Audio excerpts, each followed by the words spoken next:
Travel nursing can bring you to places you've never been before. Tell us your story.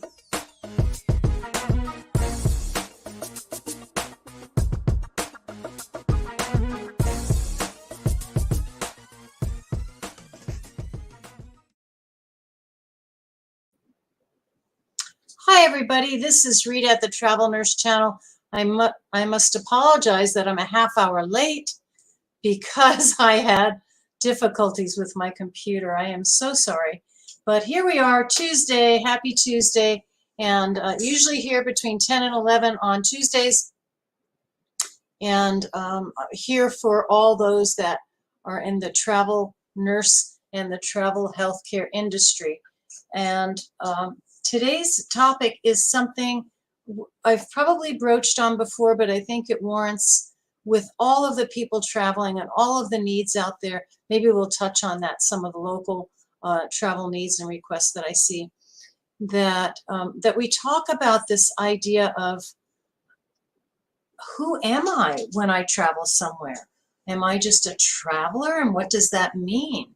And the experience of some nurses, or at some point in their travel life, is that they are not staff, when indeed, while they are there, they are supplemental staff. And 90 days, that's a lot of shifts, right? If you do 5 days a week for 13 weeks, I'm not a quick math person. 5 days a week for 10 weeks would be 50 shifts. So for 13 weeks, well over 50 shifts. So that's quite some time, and it's 1/4 of the year, and that's a minimum travel assignment. Generally, travel assignments are going to be 13 weeks or 90 days. Generally, nurses are going to work, if they're working outside an acute setting, like in a long-term or skilled setting, or urgent care or rehab or offices and so forth. Those are usually 5-hour shifts. Some people, 5-hour shifts, 8-hour shifts, 5 days a week. If it's more acute, and if it's a hospital setting, a big medical setting, oftentimes you'll see 10 and 12-hour shifts. And so minimally, nurses are going to be around for 90 days for 40 hours minimum during their stay. And they are staff. They are skillful staff. They are part of the team. They are filling in a temporary need for a unit that needs to work cohesively. And I will use the word synergistically. I think synergistically, you want all that muscle, all that professionalism, all of that team working together. And what happens is sometimes, this is happening a lot, okay, that people are so overwhelmed and so overworked and wearing so many hats, both the managers and the staff members, and now here come the travelers, them too, that they forget. They forget just that everybody needs that cohesiveness, that kindness, that humanness. And here we are, another morning where terrible tragedy has occurred in a busy, busy city in the Brooklyn part of New York, down in the subways, shooting, and here we go. And here goes our healthcare staff being taxed yet again with, they don't even know what kind of, the shooter was wearing a gas mask, and the damage, a lot of damage has been done. So that's going to be unfolding, another mass attack on humanity. And then who does that fall back on? Healthcare workers. So I want to talk about that, that very important synergistic team work environment that should be occurring, okay? And so if it isn't, then take a breath, be understanding, and have a conversation, okay? Because it should be. It should be. When I was and it wasn't that long ago, when I was a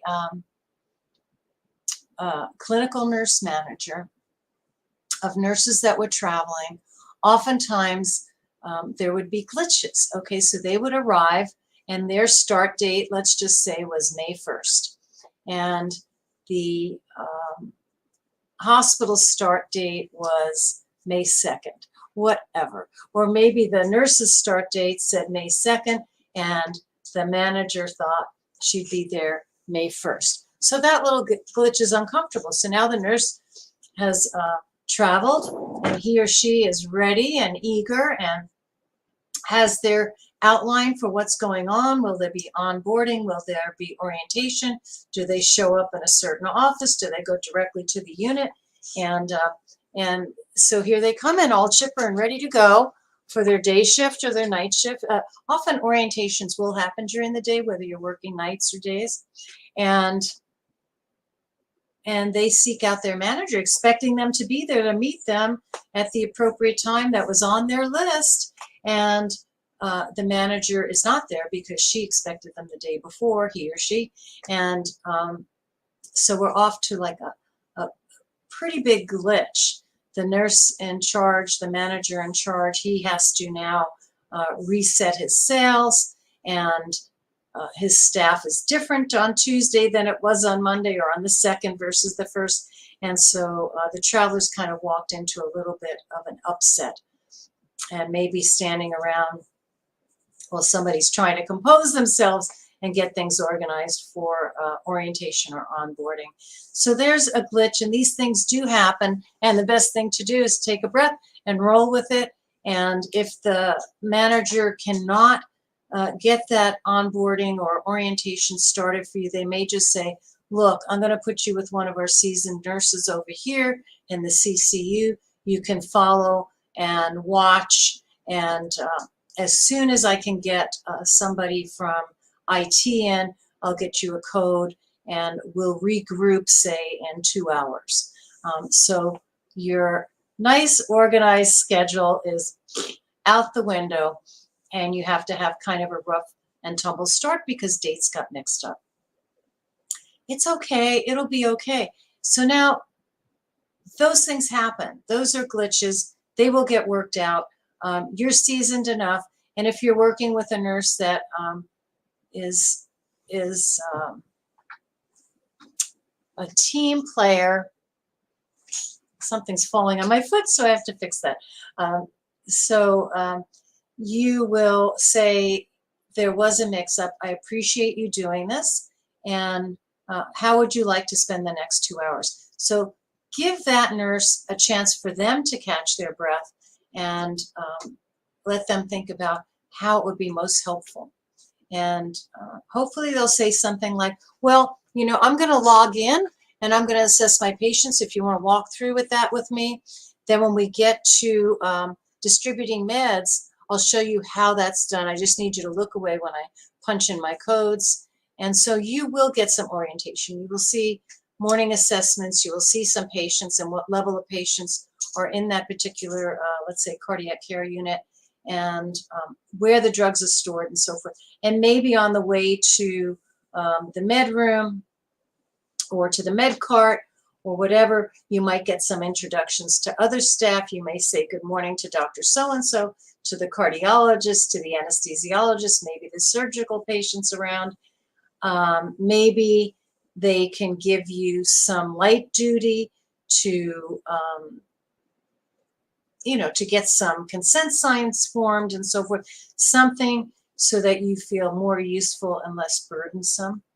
But it's not your fault, and you just want to be a helpful part of the team, and you want to learn things right. You don't want to be unaware of protocols, unaware of just the littlest things. Where are the IV start kits kept? What computers will you be using? Do you have bedside computers? Do you have rolling carts? How do you connect? Will you get some orientation with the IT department? Will you get a code that will last the entire 13 weeks? Or do you have to get a weekly code? I mean, there's a lot of pieces to that new travel assignment. When you report for your new travel assignment, you know how to take care of patients. You know about communication, and you know about charting needs and expectations and legalities and so forth, but you don't know exactly how this team operates. And so you want to be open to being a strong team member. And some of the things when I was a nurse manager were that when I arrived on schedule, on time, I was actually 20 minutes early. I sought out the manager and asked her where she would like me to put my things. I had a lunch bag and I had some items with me. I had an extra, pair of shoes or whatever you have. She said, go ask so-and-so. And so across the room is standing with 3 people. You have to, excuse me, oh, did you mean the person in the middle or the person on the right? You know what I mean? I understand, and you understand, I'm sure, that people are busy and very busy and dealing with a lot. But, take a moment. Say, I'm sorry, you're pointing over there. Did you mean the first, second, or third person? Okay. And then, so you want to be as calm and reasonable as possible while people are trying to adjust to that new member. Of course, you're going to be helpful. You have the skills. You have the desire. You are a professional. But when others aren't treating you professionally, it's very difficult. So when I was a manager, they would say to me, I was asking the manager a question and she walked away. So that doesn't seem appropriate. So my first question would be, what else was going on? Well, we were in the middle of a unit and there were some bells ringing. Okay, fine. Stay where you are. Stay at the nurse's station or the desk or wherever you started that conversation, and give that manager some time to deal with the ringing bells, okay?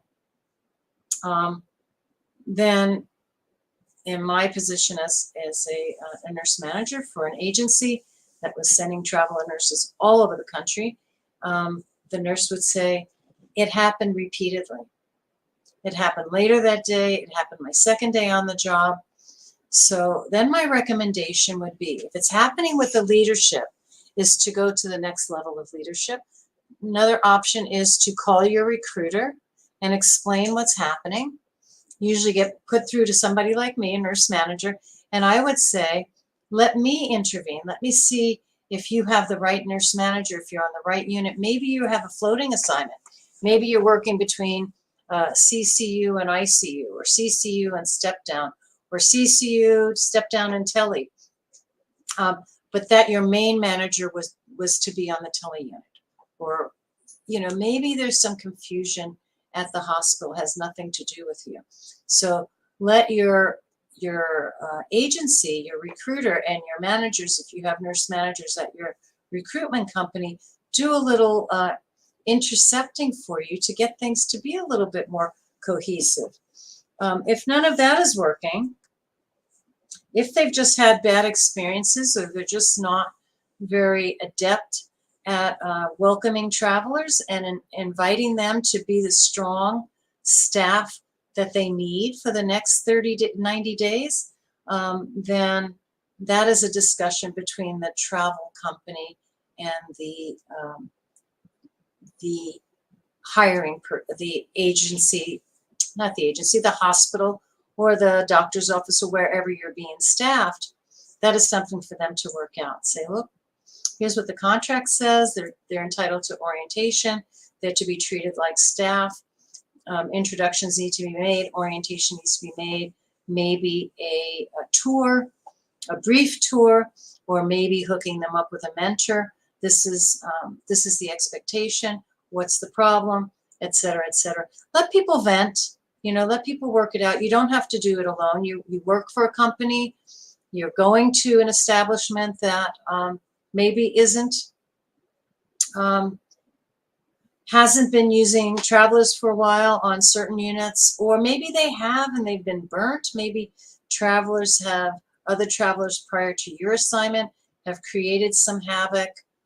maybe have left the assignment early, which is a real no-no. You're committed for 90 days, you stay for 90 days. And maybe they've used other companies and the sort of unacceptable behavior has been tolerated.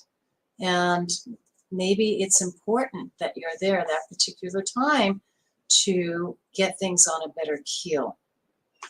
So it's not all on your shoulders.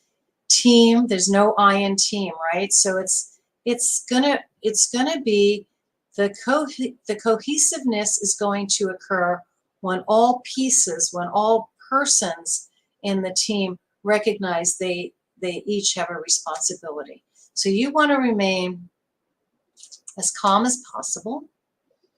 If you receive an assignment and you do not know where your meds are, where your tools are, where your linen is, what numbers you have, how to contact a manager, how to contact a doctor, where are the resources. If you haven't had any orientation and you're being given an assignment, you do absolutely need to go to whoever's in charge and say, it's very, very important for me to have success with my patients today. If you could answer, just a quick couple of questions and let me know how to contact you and IT and whatever's critical for your job. I also recommend, it just seems like a simple little thing, but you can pick them up anywhere in the Dollar Tree stores, or everything's $1.25 now pretty much, but a little tiny pocket notebook, right? Because you don't want to be pulling out your phone, because that's sort of a no-no. That is reserved for break time, before and after work.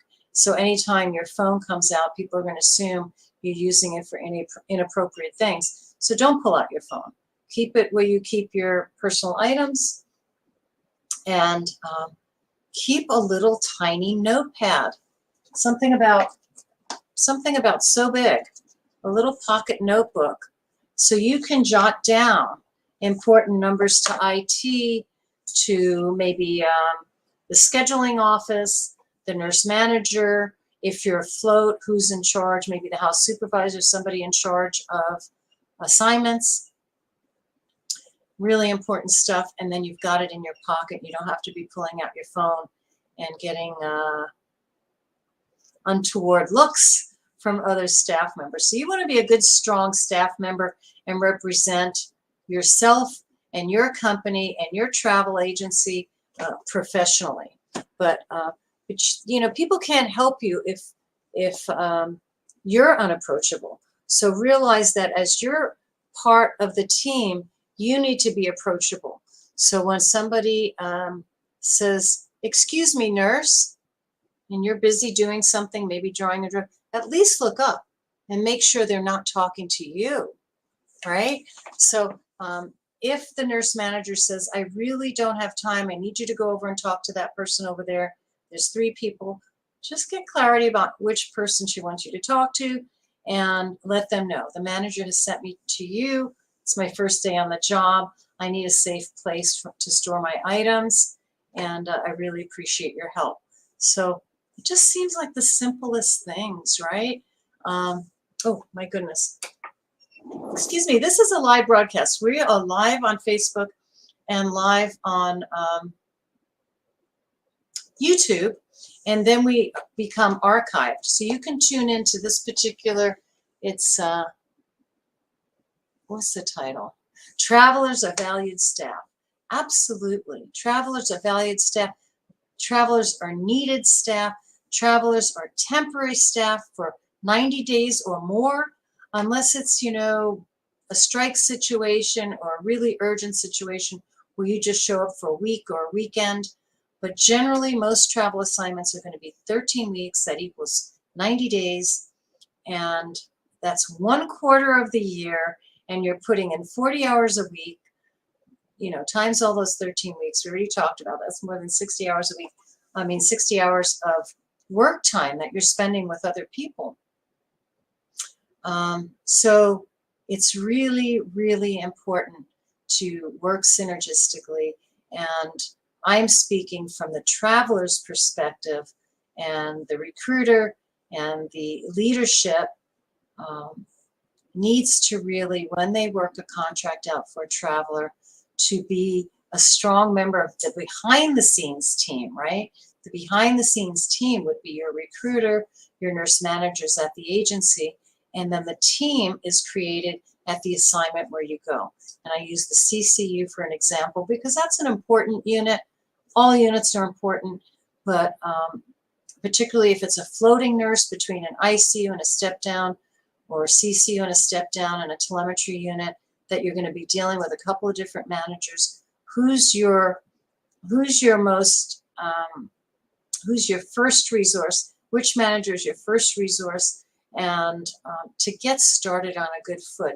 And if the manager is maybe just a little burnt out or overwhelmed, which is entirely understandable, talk to your recruiter, your manager at your recruitment, at your staffing company, and say, look, the manager has not spoken to me. I've approached him or her several times, and this is week 1, and I want week 2 to go better. What do you suggest I do? Maybe your manager at your agency will intervene and have a conversation, or maybe you have to escalate, and that's what you do. You work with the chain of command. You work with your immediate manager, and if things are not going well, you want to go to the next level. And I know that's scary because you're going to have to go back and continue to work with that manager, but there's some breakdown. And so what can you do if nobody else knows about it and you and that manager are not communicating for whatever reason? Maybe you look just like a sister-in-law she can't stand. Maybe you look just like a brother-in-law she can't stand, or whatever. Or maybe it's just the times. Maybe she's worried. Something just happened in Brooklyn and she's from Brooklyn. You know, who knows? I just say that because that was just on the news before I finally got this computer working. At any rate, I am chatting about something that may or may not affect you, and whatever side of that coin you're on, you're the manager, you're the director, you're the travel nurse, you're the staff nurse. You all make up the staffing team for the patients you care for. And so if you don't have a moment right now, if you're a manager, let the staffer know. Say, look, I'm going to have you meet me over there in about 15 minutes because right now I am dealing with a crisis situation, and I expected you yesterday. For whatever reason, that didn't happen. We'll talk about that. Would you meet me over there? She sends you maybe outside the unit to a hallway or wherever she sends you, the break room. Just try to be patient, okay? You want to demonstrate that you are there to help, and starting with cooperation is great. And you know, you're distressed too because you had different expectations for your first day, and that's how it goes. So there's chain of command. There's a lot of deep breathing. There's a lot of difficulties, you know, not always, but they will come up and it warrants talking about. And it's not one person's responsibility. It's every member of the team. Sometimes in some facilities, everything's going well with the manager. And it could be some other member of the team, could be a doctor, could be a CNA, but you're all members of the team. So you have to carry on as best you can, but work with your immediate manager about where the glitches are and where the poor communication is occurring. And could be maybe you have a little bit of an accent, and that is a difficulty. Could be somebody on your team member has a slight disability with language or hearing or something, and they have managed to overcome that and work safely, but could be the pitch of your voice or something that is more difficult for that staff member. So it's important to have a conversation with a good leader. You can work with your recruiting team and your recruiting company with their resources. They may be able to intervene. and you can certainly try to work it out yourself.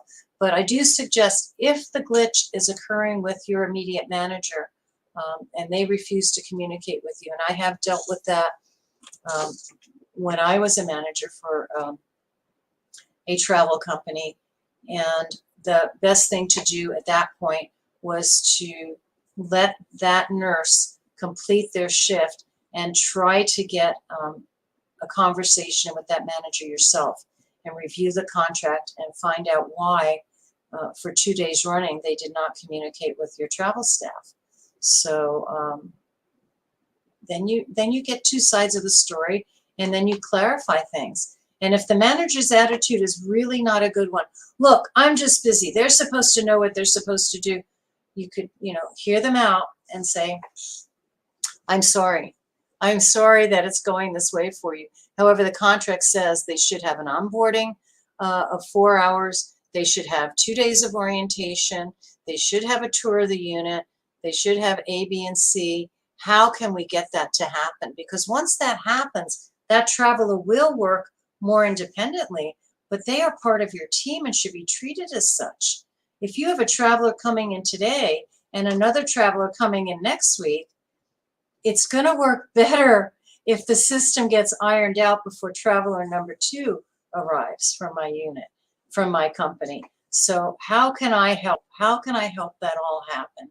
And it really, in the long run, will work out better if there's open communication. And maybe the manager will say, they were supposed to be here at 6:45 and they, strolled on the unit at 6:55. Okay, absolutely understandable. They should have been not just there at 6:45, but 15 minutes beforehand so that you could find them.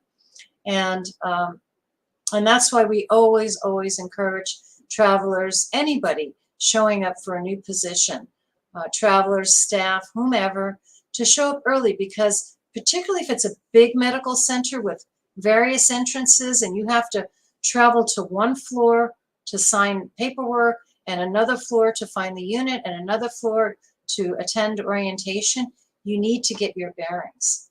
And it's perfectly okay, actually, if you're showing up for a new job, especially on a weekend. If your first day on your travel assignment is on the weekend and you arrive a day or two and you get your own lodgings organized, get your coffee and your milk and your breakfast foods, and settle into where you're living, make up a bed for yourself, whatever, to go over to the hospital and take a little private tour yourself. Find out where the staffing offices, the nursing offices, the various units are, and so forth. Get a little acclimated. Find out about the parking. There's so much construction going on here in Southern California that I imagine that's happening pretty regularly throughout the country, because things need to be updated. Things are growing. Units are changing with COVID. A lot of units changed. So there's a lot going on with everyone. So here's my biggest recommendation is for you to be able to work as the strong, valued team member you are, is to first be patient with the staff. Okay, give them a chance. They may have just had a really rough day, a really rough week. We know they've had a rough couple of years with COVID, and do your best to be patient with them. Do get what you need. If you need orientation, if you need access codes and information for the computer and your leadership, if you're a floating traveler, if you're going to float to different units, you need to get access to who the leaders are in the various units and who you report to, who is your primary leader. That's important for you to know. So get the information you need. And then as you go down the road, there will be other things you probably need. But if you approach it with a lot of patience, of course you will have patience, but patience without the T, it's going to work out better for you. And yes, lean on your team, lean on your recruiting company and your managers at that recruiting company. Hopefully you have a nice clinical manager over there. Clinical managers are there for all staff, not just for nurses, but for other traveling staff, whether you be occupational therapists, physical therapists, respiratory therapists, surgical tech, etc. Ultrasound, lots of ultrasound techs are traveling. Good things to know. Other little hiccups that have occurred sometimes occurs when managers' shifts are different than the staff.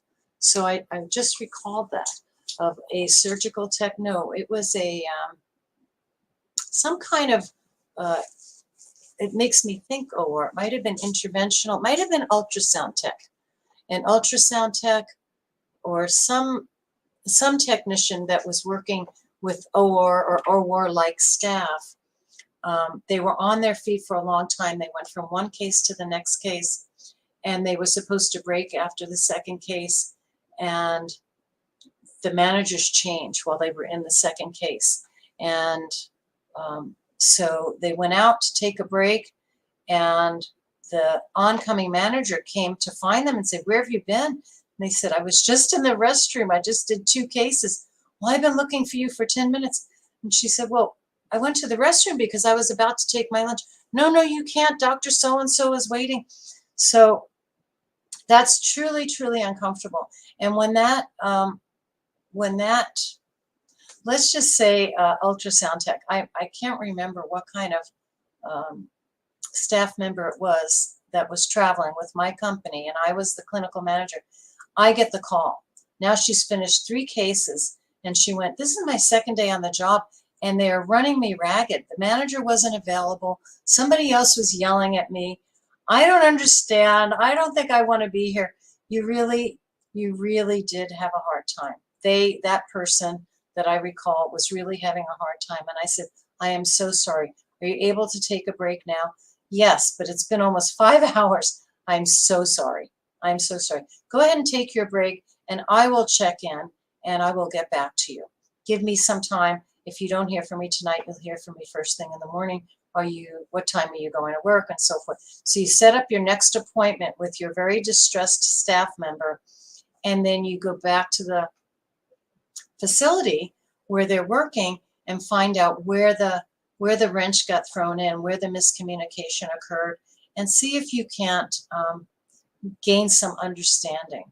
And in that case, what I found out was that there was a change of shift between managers, and there was a lack of understanding that the traveler that was there helping out didn't get a break. Maybe they assumed they got a break, or something changed. So just get everybody to understand a little bit. Everybody's there to help, but you can't have people working 5 and 6 hours, and particularly when you're working in an OR setting, there's a lot of standing time. The poor staff member, the traveler, was exhausted and needed a restroom and needed some food. So they didn't do anything wrong. They were entitled to a break, and they thought they were having a break, but the new manager missed, somehow. Anyway, it can be worked out. It can be worked out. But nerves, it trickles down. The doctor got nervous. The manager got nervous. It trickled down. They're angry at the poor traveler. It's a cluster, what, but it can be worked out. And so it doesn't have to be that way all the time. And I felt very, very bad that new traveler, it was only, her second or third day there, and people were yelling at her, and it's not appropriate. Of course it's not appropriate, but it happens. So it warrants me discussing it today. So anyway, I went a little overtime, but I started a little late. I hope I didn't miss any comments. I believe I have my comment board open. Okay, we are live. We are the Travel Nurse Channel. My name is Rita. You can contact me anytime at that number down there, 800-737-6518. You can text me at that number. You can call me at that number. You can also email me, Rita, R-I-T-A, @ travelnursechannel.com. Leave out the. Rita@travelnursechannel.com. If you'd like to be a guest, I'd love to have you as a guest. We all benefit from each other's experiences and knowledge and questions and answers. And I try to cover topics that are of interest to you. And we talk about finances, we talk about skills, we talk about the amount of work out there, what happens on the job, what does it mean to be a traveler, what are the pros, lots and lots of pros and positives, and more people traveling all the time. We've talked about recruitment companies, how they rank across the nation. It's probably time to do that again. I think it's been a while since we talked about the different companies out there. Small companies, big companies. There are companies that do all kinds of travelers, from doctors to secretaries to nurses and therapists. And there are companies that just focus on certain areas like radiology. They do all the x-ray techs and interventional radiology and MRI techs. And so all those kinds of, tech travel companies. There are companies that just do respiratory therapists. There are companies that just do labor and delivery nurses. So there's a lot out there. We could talk about that. We have talked about that. And then our sponsors, I should say, people that are advertising on the Travel Nurse Channel, they do everything from housing to uniforms to financial advice. So we have authors, and we sometimes have special guests. So look forward to some of our guests. And call in anytime, email me, text, whatever works best for you. Thank you for all you do. And Brooklyn, you're in my heart. My dad was from Brooklyn, and I'm a New Yorker, and rough day back there, So my heart and my prayers are with you. And I will tune in next Tuesday. God bless you all, and thanks for tuning in. And hang on, there's a little commercial break before we leave. Take care. Travel nursing can bring you to places you've never been before. Tell us your story.